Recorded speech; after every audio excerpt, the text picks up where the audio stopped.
Now, artificial intelligence has definitely been a buzzword for the past 2 years, and companies have been quick to adopt it in their systems. Now, in the Philippines, we rank third in all searches for AI-related topics worldwide, including, or according, that is in fact, to data from Google Trends. Now, today on Market Edge, we discuss the impact of this technology on the IT BPO industry, assess opportunities as well as its harms, with Concentrix country head for the Philippines, Amit Jagga. Amit, welcome to the show.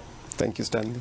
All right, we're talking about AI now. Generative AI, in fact, said to impact more industries than the others. Unfortunately, the BPO sector is smack in the middle of a major change here. Now, I'm sure you've been preparing for this way ahead. I mean, years back before it even became a buzzword. But in case you didn't, what do you think would happen to the sector unprepared? I think definitely we are at a very pivotal moment. The level of change that we're seeing the last 6 to 12 months is something that we've not seen in the past, and the industry has been preparing for it.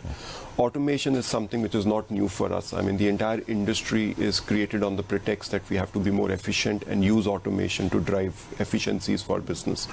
So GenAI is definitely one of those things that is coming in newer, relatively newer, because we had AI in the past, but generative AI is a relatively new context that we are now seeing. The industry, as you said rightly, is preparing for it well. Concentrix has been preparing for it for the last 2-3 years. So we started investing in platforms and technologies which are GenAI based, work with LLMs in the background. And through that, we've been driving quite a bit of efficiency for our clients. How was that experience for you? I mean, when you talk about acceleration, the kind of, if I remember correctly, well, we know for a fact that AI had existed, but before the chat GPT, caused some panic. When it came out, the acceleration has been faster than expected. So you're operating BPOs and at the same time evolving. So how's that experience been like for you? Yeah, it's exciting. At the same time, obviously there is some level of anxiety in terms of how do you change and how do you transform quickly. What we are seeing definitely in the trends is that if a same job was being done by 100 people, it can be done by probably 70 or 80 people in the future. And future is like probably 6 to 18 months. We can see efficiency being built into our systems. What we're also seeing is that there is different level of readiness in the enterprises. In terms of, there are some enterprises which are much further down the journey in terms of the level of GenAI integrations that they can do, versus some which are not really well prepared because their legacy systems are not well integrated, their data is not well annotated, and this is providing a ton of new opportunities as well. So for example, enterprises which are not well prepared for the transformation, it's companies like Concentrix who can help them get ready at an enterprise level to integrate that with GenAI solutions. Yes, Amit, I'd like to bring out an article, a publication, in fact, from Tech Target, which talks about investments in AI as top priority for BPO more than any other industry. Now, how big a chunk now is AI and tech in terms of spending for both technology and human resource? I think it's all about integrated solutions. It's all about human in the loop by using technology. In the past, for example, if you go back probably 3 or 4 years ago, all we were looking at was RPA or things like machine learning, which was just improving the level of business or efficiency that we were developing. Now with GenAI, it is pretty transformative, and there are 3 big areas where this transformation is happening for the BPO space, specifically in the CX market, the customer experience market. The first one is the area of self-serve, where a lot of interactions could actually be avoided completely through chatbots, through different level of technologies that could be implemented in the front end, that the consumer does not have to actually interact with an agent in the background. The second is, when the transactions come in or the interactions happen, then how do you empower the agent pretty significantly versus what they were empowered in the past, so that the level of interaction is a lot more impactful and very efficient, wherein the average handle time gets reduced pretty significantly. And the third area is all the data that is getting generated out of the interactions that are happening with the consumers. How do you integrate GenAI into those solutions to really drive drive very deep insights for the consumers and for the enterprises. So those are the three big areas where we are seeing transformation happening. I'd like to talk more about CX, the human factors here. You mentioned earlier about jobs done by 100 people can be done by 70. What kind of attrition are you looking at in terms of manpower for a lot of BPO businesses? Yeah, it all depends on the stage at which you are on your GenAI implementation. As I said, enterprises which are much ahead could look at all the way up to 40% efficiency. Enterprises which are not that far ahead yet and just beginning to think about it could probably look at 10 to 20% efficiency over the next 12 to 24 months. So it depends on where you are. But overall, holistically for the BPO sector, it is also creating net new opportunities, because as new GenAI technologies are coming in, we are seeing a very significant level of push on the new kind of work that we could do. And then some examples are, for example, all the data labeling and annotation, pre-training the LLMs, trust and safety, systems integrations. All these things were not that big 12 to 18 months ago, but are now becoming big chunks of our business that we can execute for our clients. And I'm sure all of these changes are, very favorable to clients. How are clients responding to all of these changes, this evolution and the new offers? It depends on the mindset of the client. So there are clients on one spectrum who would say that GenAI is not for my business. It's something which is not going to impact me. It's something which is completely a non-event for me. And then there are clients on the other end of the spectrum who feel that GenAI is going to completely disrupt the business and completely change it. My personal view is none of them is right. The answer lies somewhere in between, that it will be an event for almost all enterprises. It is the level to which we use the technology and become more efficient, because one thing that keeps coming to my mind is that we keep saying GenAI is going to take our jobs. I think GenAI will not take our jobs. Companies which really use GenAI well are the ones who are going to take away the jobs from companies which are not going to use GenAI. Okay, I'm wondering about the new work arrangements now with GenAI coming into the picture. How has this affected, in fact, expansions, for instance? I mean, are you expanding more in the Philippines, considering, the hybrid setup, plus the GenAI might reduce actual physical work in physical offices? Yeah. We continue to expand. We continue to have hybrid arrangements. Out of the 100,000 workforce that we have in the Philippines, about 25,000 work from home are in a hybrid setup. So that's a significant penetration in the hybrid market.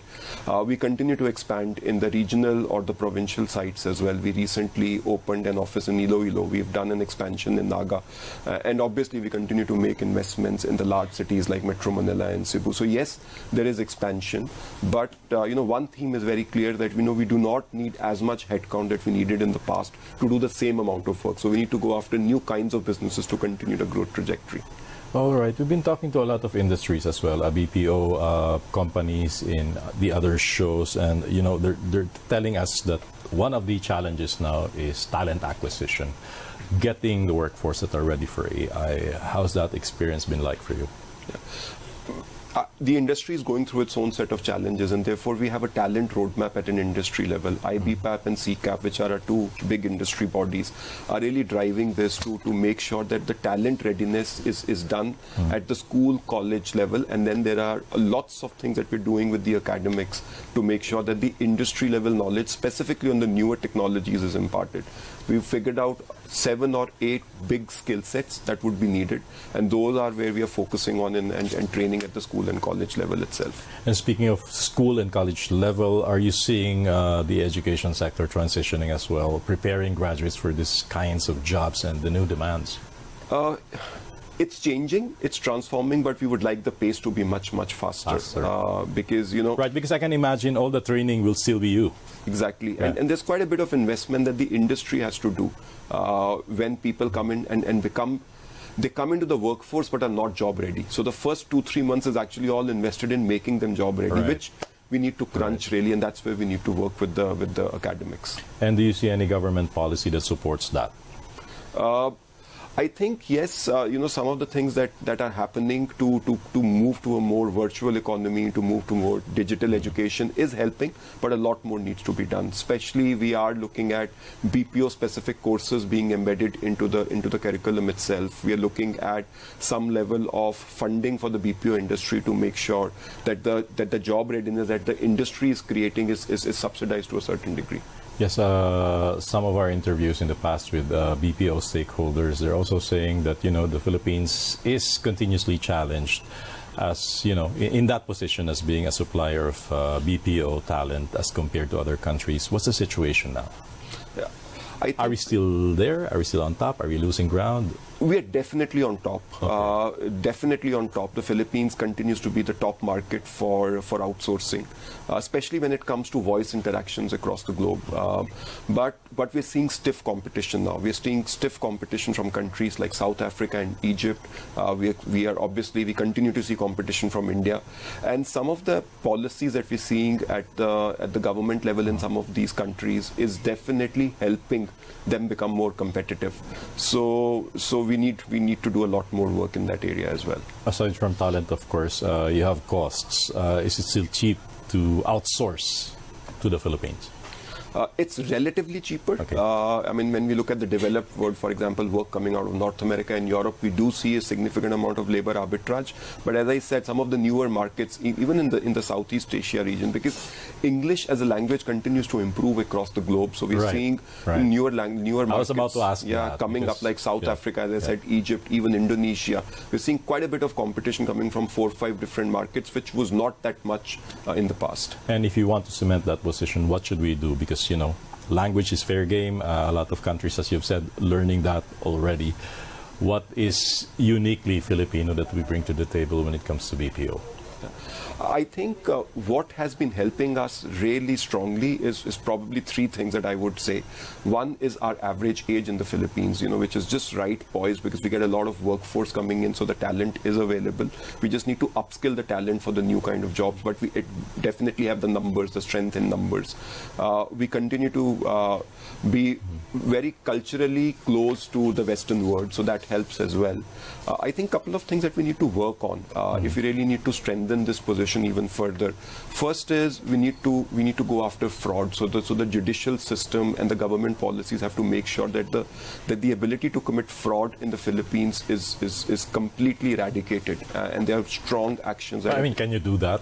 Considering that fraud's also evolving with AI. I can imagine that's one big challenge. It is a challenge, but at least at a policy making level, we could come up with policies which make sure that taking action is quicker, and we can prosecute people, incarcerate people pretty quickly, because cyber laws are still evolving in the Philippines. If we make sure that those cyber laws are attuned to the kind of frauds that are happening and are dynamic and completely changing on a monthly, week or a annual basis, I definitely feel that will help us put better governance. What about AI regulation? Are you in favor of that?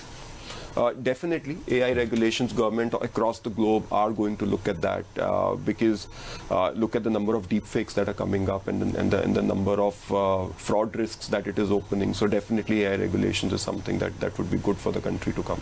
All right. Lastly, is there anything that excites you about Concentrix? Any future plans, upcoming plans that you want to talk about? So we recently did our new logo launch and the new culture statements because we had a big combination with a company called WebHelp. So we are now one of the largest CX providers across the globe, and we are moving very, very fast towards tech. So a lot of our solutions are tech first, and that's what makes me very, very excited. What about the new, aside from the new logo you were mentioning about, the new culture? Yes. What does that entail? So it starts with that we are not here for the status quo. We will change the game when it comes to customer experience, and that's what we're really focused on.